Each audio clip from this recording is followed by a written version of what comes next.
Awesome. We are live. So thanks everybody for being here. I'm so thrilled to be joined by Shannon. She is one of my favorite people to work with and is a real genius. So today we're going to be diving into all things founder-led growth, but I'll start with a quick intro. Shannon is a fractional CMO and the founder of SSC Consulting. She partners with startups to craft clear messaging, define brand positioning, and establish thought leadership. With a background in venture capital and Series A, Shannon thrives in the messy middle of early growth, designing marketing strategies to scale effectively. She also is very much a founder brand whisperer and somebody who is, sits in that really interesting sweet spot between like thinking about growth from a product lens, thinking about growth from a founder lens. She's just really good at doing it all. And I'm a growth marketer, founder of Polaris, and I love hosting these conversations where we get to talk about questions that founders probably have and may be afraid to ask, but answered by folks who are perfectly equipped to do that, which is Shannon. All right, so let's jump in and start with a little bit of a level set. What is founder-led growth? Well, Kinsey, thanks for having me. Also one of my favorite people to work with, so this is a delight. So obviously founder-led growth means a lot of things, right? So a lot of people typically start with thinking founder-led sales, right? So like early stage, typically the founder is leading sales, right? And I think that is kind of an obvious one. But the way that I often think about founder-led growth is really growth through the founder's brand. So some folks don't like that word.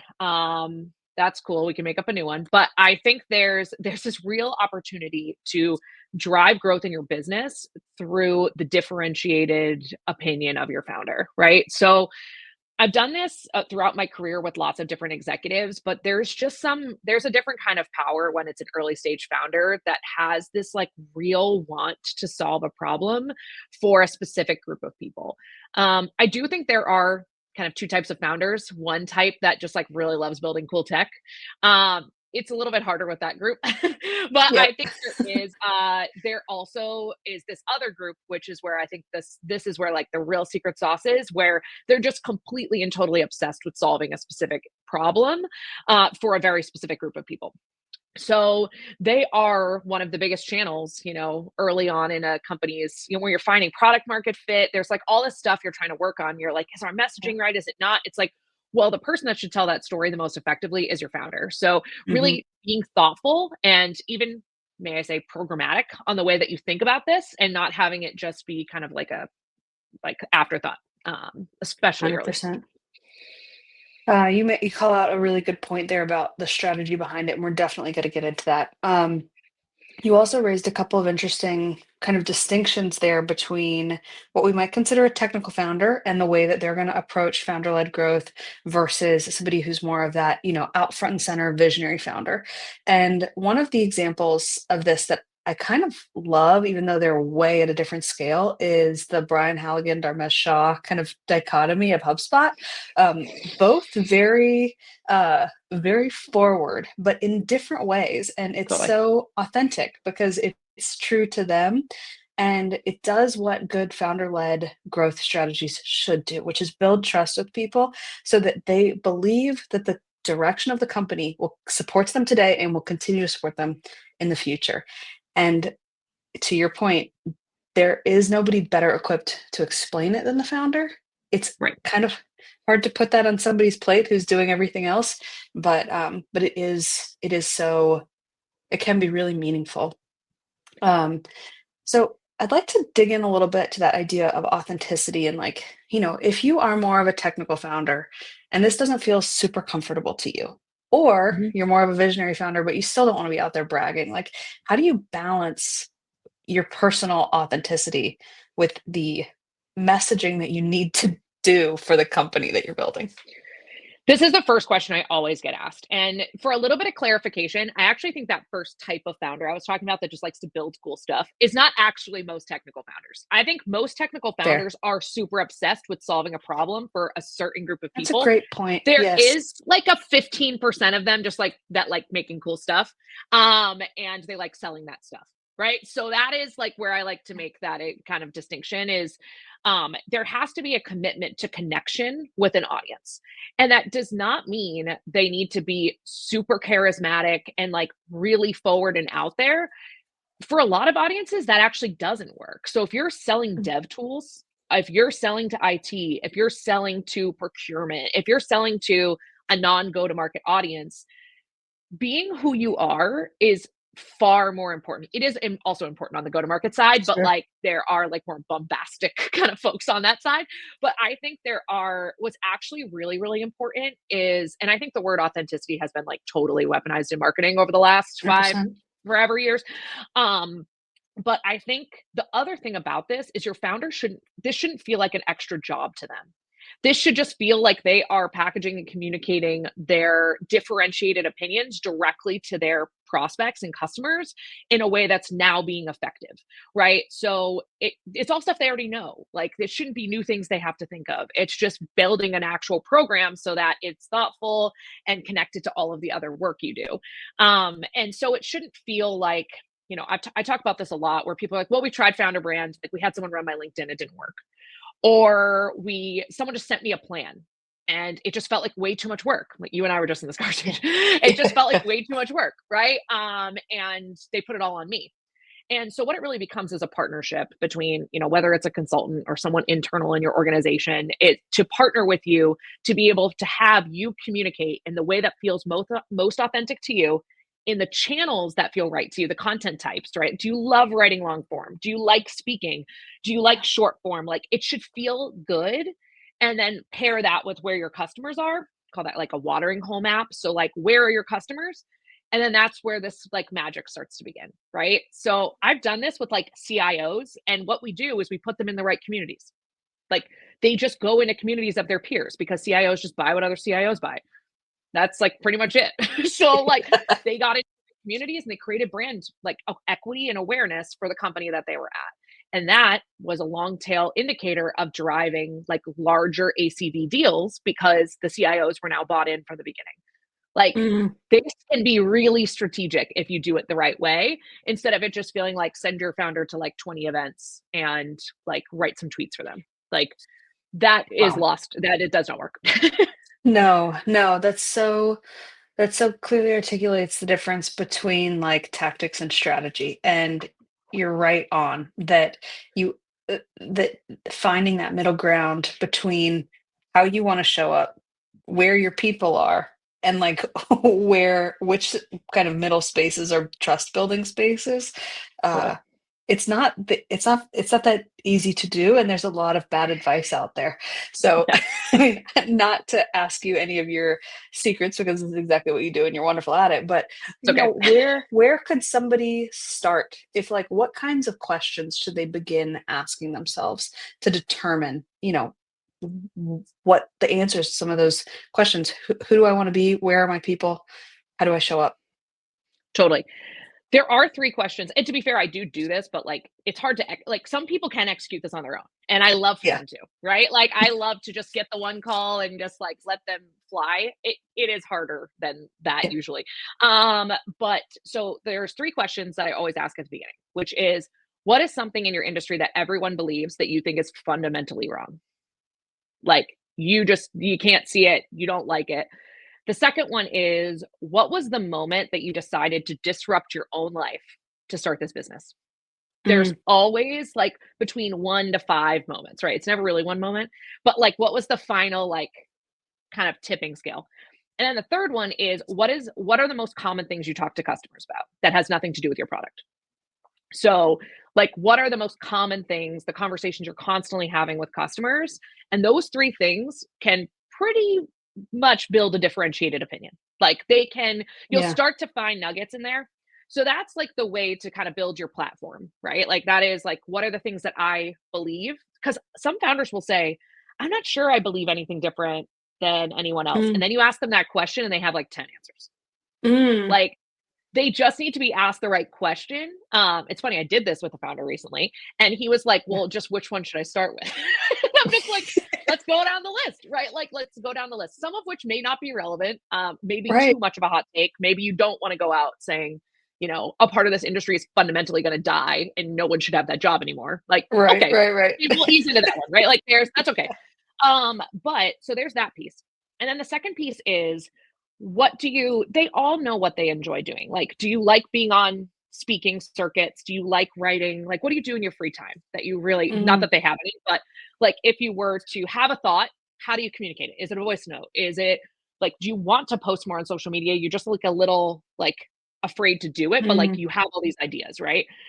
So there's that. And then where are your customers, which is the part that is helpful to have someone else do, which is like, sure. or you can do the interviews yourself if you want to, but like, where are they?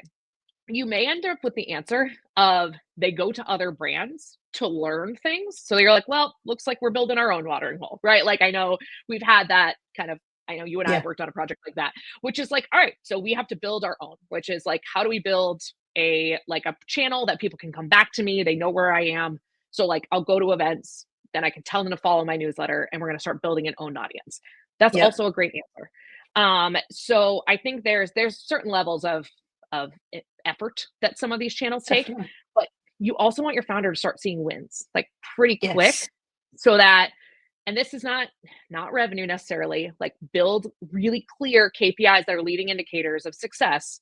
And once you start to feel those, they'll start to get feedback from their peers. They'll start to see Yes. like the board starts to see it. Like that's where you know you're going to get the momentum to build a Love program that that. will last a long time.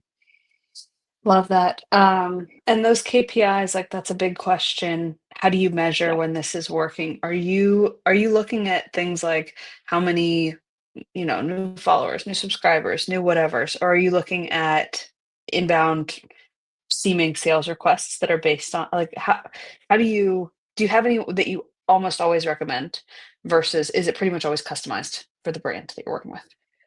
I would say there's buckets that I often recommend, Mm, right? So there are leading indicators at the beginning, which is mhm, like I talked to someone this morning, they're selling to an IT audience, right? mhm, So the biggest problem they're having is even getting to the audience. Like they okay. can't get to them. So I was suggesting that as they build, they're actually building this for their like VP of IT. Right. So it's actually slightly different than their founder because their founders have transitioned out. Awesome. So can they connect their VP of IT? Can they engage that person with 10 CIOs at target accounts this quarter? Oh, okay. So that is a leading indicator to revenue, Sure. but it is like really long. They also have a really long sales cycle. They have like a 9 to 12 month sales cycle, right? Yeah. I guess that's not really long depending on who you are, but not Yeah, but between, it can yeah, be. yeah, yeah, it can be. It can feel long. Some of them are more like 18 months, the outliers. So that's a really good leading indicator that this program is driving engagement with the right people, right? And then you can start to say, all right, how many of those CIOs are at companies that we're able to accelerate deals at? Like, do those deals go faster? Mm, Like, mm, do they? So this is a interesting. commitment, right? Like, this is a long, but I also think there's not a lot of loss in doing this work because you know you're No, getting in front of the right people. So unless you're doing it with the wrong messaging and like not present, because there is a lot of brand damage you can do if you're not, if this person's not really bought in and not really communicating your values effectively. But yeah, the person I was talking to this morning, I said, when I've done this historically, we found that those deals actually went from 9 to 12 months to 6 because wow, this person that was a blocker historically is now a champion. And so there are so cool. possible like long-term effects of something like this. But obviously you have to have some patience there. So the other thing you Mm, can do is like sometimes there's inbound DMs. So if you're building like a social program. Something I've seen yeah. before is like, wow, we got like 3 DMs to learn about our product this month on her channel where she's never gotten any before. Right. Mm, So that is like not necessarily resulting in revenue just yet, but like interest clearly. yeah, Or definitely. others can be like growth numbers. So if you are building like a membership kind of model, like a newsletter or something like that, you do obviously want some growth numbers, but you're Sure. starting like the benchmark is kind of zero. So it's kind of hard to Yeah, tell. Right. So to for build sure. those along the way. Yeah. That's super interesting. I love the idea of acceleration as one of those things that you can look towards. Yeah, that you did raise a point that we have gotten questions about, which is the idea of brand damage. And how do you think through that? Because we've all experienced it, either hopefully vicariously through somebody else, but yeah, how do you help mitigate the potential risk of a founder being front and center on behalf of a brand? I think the biggest thing is really focusing on the differentiated perspective in their platform. But if your founder's a risk, they're always a risk, whether it's in a board Yeah. meeting or it's like publicly, like they're gonna say what they Yeah. say, right? And they are who they are. And I think if it's they feel uncomfortable and they accidentally say things like and they regret it, that's different, right? Maybe public speaking is not the right channel for them. Like they just aren't like and you Right. can learn that quick and pull back, right? Like that's totally okay. I have had some folks that just only like pre-recorded things. They're like, I can Okay. do webinars, but I will only do them pre-recorded. Or I actually worked with the president of a college once. This is back when I did like classic PR. And she used to make me come into every interview with her because she said she had anxiety induced amnesia. Like she literally would like be in the middle of an interview and just like forget the name of the company she worked at. Like she Whoa. could not like and so she would make sure that someone was with her all the time to make sure that like just in case she like made a really like she literally sometimes would say she worked at the wrong place. Like she just could not like You just she just black couldn't do out. it. Yeah, she would just black out. And so she was an excellent speaker, which was the funniest part, but she just like so you kind of just have to figure that stuff out, right? And hopefully work with, that's like back old school journalism and journalists were not the kindest.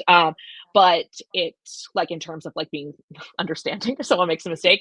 But now it's like you have a lot of power over your channels, right? So if you're Yeah. not sure, make sure you kind of have some editing opportunity. But also, I don't know, engagement's engagement, right? I don't know. Yeah. These days, I can't tell, That's fair. That's fair. That's Another fair. conversation And for another day. But another conversation for another day, and we're not getting into politics today. I no, can't handle it. no, not So, today. um, question we've got quite a few really good questions. Cool. So I want to take a few more to get through what we talked about before, but then I have some from the audience. So um, I think one that you and I have chatted about a little bit, which is like, what kind of challenges can you expect as a founder exploring this? Like, what should you know going into a founder-led growth initiative? Yeah, I think the biggest one is like you're not going to get a six-figure deal immediately from investing and posting on a channel, right? Like I think it Yeah. is something you have to believe in. And Yeah. that's the biggest thing I suss out with anyone that comes to me to want to do this is like what is their why? And like one of the clients I work with right now, he fundamentally believes that this is the right thing to do and he's like ready and game for the build, right? And I think that is what you look for. And it can feel a little challenging at first, and I think the biggest thing is communicating a lot with the person you're working with to build this Yep. about what you need. Yep. So if it's not working, then say like, "Hey, I actually really need to meet him like IRL once a week, and like maybe I can just talk at you and you can write." I'm like, "Great, no problem." Or this is the only actual writing I still do because I do like it. But or sometimes they're like, "Hey, I actually would rather like you just leave me alone for a few days. I'll give you a bunch of notes, and then you can just make something out of it." Great. Oh, So it's making sure you work with someone you really trust. I'm bringing on a new client at the beginning of next year that she was like, "I feel like I'm hiring a therapist." I'm like, "A little bit." like a like little you bit. are gonna talk to me It's a about things that are personal to translator. you. Yeah. And Definitely. so and you have to trust that person. And that's why also like I do these month to month, right? So if they're Right. not working, it's not necessarily doesn't mean I'm bad at my job. It doesn't mean you're not good either. It might just mean you need a different fit.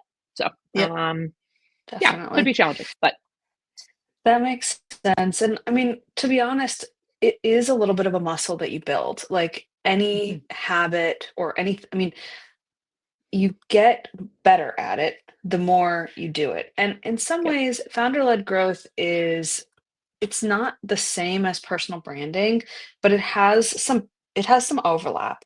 And for sure. the simple fact of like getting comfortable with the messages that you want to be known for and showing up with them. It's not easy the first time, but it gets easier every little time you do it, and it does start to be less intimidating, particularly if you are maybe worried about the risk exposure you may be creating, or a little bit more on the shy side of things. Then you kind of have to be ready to be a little uncomfortable, but it's going to be okay. Yeah, just It's going like to you be were worth the it. day you decided to quit your full-time job and start your own company, right? Like Right. these people Exactly. have it in them. These people have it in them, right? Like they've already taken on like the biggest risk there is, right? Like there's no Right. like I Yeah. think that's just a reminder of like you already did the thing. Like now we're just trying to build the thing, right? And so Exactly. I think it's just a reminder that they've already done it, right? It's just communicating it in a new way. 100%. So let's get into one last question. Do you see burnout as a risk in this at all, or not really? I don't know if I'd call it might be like creative burnout. Okay. It's this idea that, like, you might be like, "I'm kinda out of ideas." Like, I don't have you see this all the time with creators, like, we're seeing it a lot, like, now with creators that have been on platforms for, like, 5, 10 plus years. They're like, "I have no more videos to make, like, I have no more topics to talk about."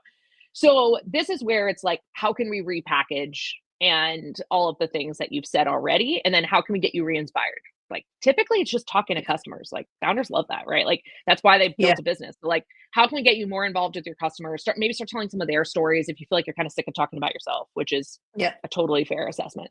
Um, so I think it's a little less of, like, actual burnout of, like, hours worked and more just creative burnout of, like, Hmm. I feel this way, like, building my own personal brand. Like, I haven't posted on LinkedIn in a week and a half because I'm like, I don't know.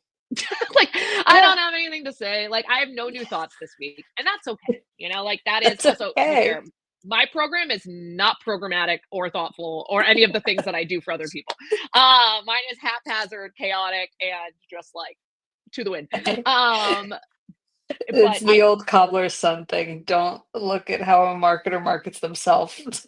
no, no, it's scary. And or I'm really good at it when I'm not working with a lot of people, and when I'm working with a lot of people, I'm really bad at it, right? Like, so I think Yep. there's this. My husband's an electrician. I just got lights in here, and I've lived here for 4 years, Yeah. so there's Yeah, definitely. exactly. Um, but yeah, I Yes. think there's definitely a risk of creative burnout, but I think it can be mitigated for sure. You can always take a break too. Absolutely. It's fair. I can always take a break. There's no you don't have to always do it exactly the same way. So let's move into some of these great questions. One Cool. from Nita. I'd be curious to know what the biggest mindset shift founders should embody to maximize their founder-led growth would be. Yeah, I love that.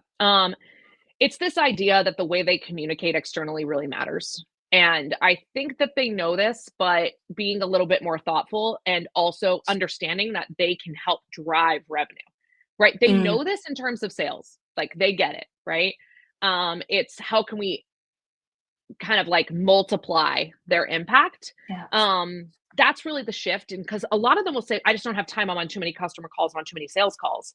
It's like, well, look at all the stuff you're learning on those. Can we extract that and spend an hour a week being able to maximize that impact, right? Like outside of just Mhm. that one call or that one time. So Yes. I think it's like getting them into the macro a little when they're like the most important thing at a seed stage startup is like closing deals and keeping customers. Like I'm well aware that that's your full-time job.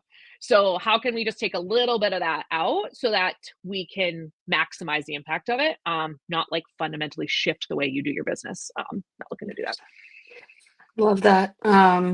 And such a great call out that as soon as you align what you are like this new feels new initiative that you're doing with the company's goals and your growth goals as a leader, yeah, that it kind of cuts through all the noise of like, oh, should I be doing this? Am I worried to show up this way? Whatever.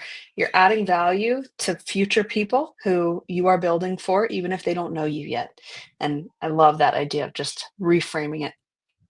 Um, all right. So, a question around any, I'm going to just read this out. I'm curious about the mistakes made where, on reflection, a founder saw the tea leaves but didn't act fast enough. Do you have any examples of a moment where, yeah, looks like maybe? I don't know. Can you maybe you get the context of this question a little better than I do? Like, can you Yeah. give an example so I can give Yeah, a good one? it sounds like the question is like a founder sees something on the horizon. They know they believe that it's coming, but they don't take action yet because maybe they don't trust themselves or they don't want to be front and center, way ahead of this kind of challenge that's coming. Have you ever seen that happen? And if you have, you know, how do you help a founder? I'm just interpreting here. How would you help a founder determine when the right time is to speak on something that may be occurring in the future?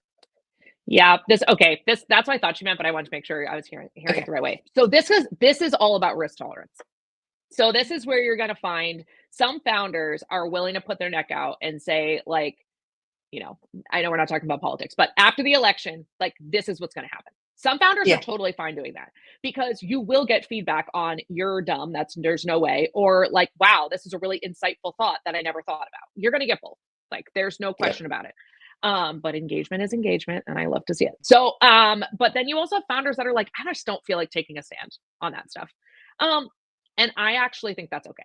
Like we don't need Yeah. everyone's perspective on every single thing. Like I think it's okay for you. You should have a differentiated perspective on the things you care about a lot and like would love for you to be, I hate the word thought leader, but like ahead of your Mm, customers on helping define the way they're building their businesses. Like that is where I think you should focus on having a really differentiated opinion. Um, but also, if you want a hot take, go for it. Like, but you just need to know there is a risk benefit analysis on doing that kind of stuff. Some founders, it's definitely. totally a part of their brand to be combative. Like, it is a Yeah. part of their brand. You've seen them all. Yeah. And they are usually men, sorry. And then there is usually another kind of bucket of founders that are like, I'm not going to be combative, but like, here's what I see. And it's just given in a Mm, different tone. Totally fine too. And then there's a third bucket that's like, I just want to talk about my company and my brand and mine and stay in my lane, which is fine too. When I yeah. build these like brand assessments, I usually say like, what's the way you talk? Right. And there's always like 3 to 4 words of the way we describe kind of like your personal communication style. And that really dictates Mm, what you're going to talk about and what you aren't. definitely. That kind of reminds me of the brand archetype kind of concept that Totally. you see in personal branding a lot. Like, are you more of a challenger? Are you more of a, are you Age. like sage? Yeah. And then there's like a magician or something. Anyway, but Yeah. not to get too far afield. uh, all right. In your experience, at what point does a good founder pivot their role and let others drive growth? So I don't think there's ever a time where anyone can impact the direction and vision of the company more than the founder, but I do think there's a lot of like tactical things that can be obviously delegated and scaled. So everyone knows you start to see a pivot where sales should start to be scaled, right? Like away from the founder, where marketing should start to be scaled. You can never take away their personal brand, right? Like that is something Hmm. where if you start to get really consistent and like, maybe you can outsource the editing of your videos or like, that you create a newsletter every month and now you feel comfortable allowing someone else like to potentially send that on your behalf. But getting too far away from it, I don't think is ever a great thing. And I think they should always really hold that close. So Good um, call. that's Yeah, and it's interesting to see how a founder's continued involvement in, I mean, Adam Newman's a bad example because it's Adam Newman and WeWork. However, yeah. you can't overstate the impact of his influence on You can't that decouple him company's. from WeWork. They It's the can't. They're same not thing. decoupled. Yeah. Totally. And, for most, whether or not the public is aware of it, most companies are like that. I mean, you can't the founder's so deeply involved in the way that the business, not only what it builds, but how it runs and the culture and everything, that it's either, to your point earlier about maximizing the value of the work you're already doing, it's either kind of you get no leverage from it, or or you can do something with it to build trust with your audience. Um, Yeah. And all there right, is so a way go where ahead. this can start to branch out to other executives, like when the founder does become more of just a figurehead and less of an operator. Like Mm, that's where I do see this being able to scale. Because everyone mm, always asks me, like, oh, I don't just want to build my own personal brand. I want to build it for my executives too. Great. At early stages, they often leave. So I like to make sure that there's like large scale equity in the stuff that we're building. But there is a way to scale this once the founder does get really out of operations, but that's usually, pretty far along the line. We're usually talking early yep. stage. So Definitely, definitely. All right, and last question. Well, there's actually two more. Why wouldn't founders be hands-on from Nigel? Is there any reason why they wouldn't? a lot of it is just they don't know how, like they don't know Yeah, why, they don't know what, like the why is always the question I get. Like why, yeah, what's the benefit, what's the ROI? That's usually the question. yeah. And I think we've landed on that. It's clear. It builds Yeah. trust. It all of that good stuff. And the last one, one nugget you can share for founders looking to build their brand and grow their business. Kind of Shannon's ethos. You have a differentiated opinion if you have a successful company that's growing. So write it down and start to find ways to communicate it that feel almost fun to you. And then start to scale it because there's no Love reason it. not to do it. Every day you don't do it is a wasted day. You're not doing it. So suggest you So do it now. true. That's so true. You can start now or you can start later. Yep. The best time to start is last year. Yeah, So, but the next exactly. best time to start is Exactly. right now. So Yeah, there's that one. exactly right. Exactly right. Well, that's us at 30 minutes. I got to say thank you so much, Shannon. It was delightful as always. And where can people find you if they want to work with you? Comically, I will be on LinkedIn talking about my own founder brand. That's the best place to find me. Feel free to DM me. I do have a website, but I pretty much just send everyone to my LinkedIn. So Shannon Great. Curran. Sweeney is my maiden name. If you see that there too, that is my Awesome. middle name. So love to connect with you. Awesome. Sounds great. Well, thank you, Shannon. And I think this was wonderfully helpful. And if anybody has questions, you know where to find her. Otherwise, thank you for your time and talk soon. Bye, everyone. Bye.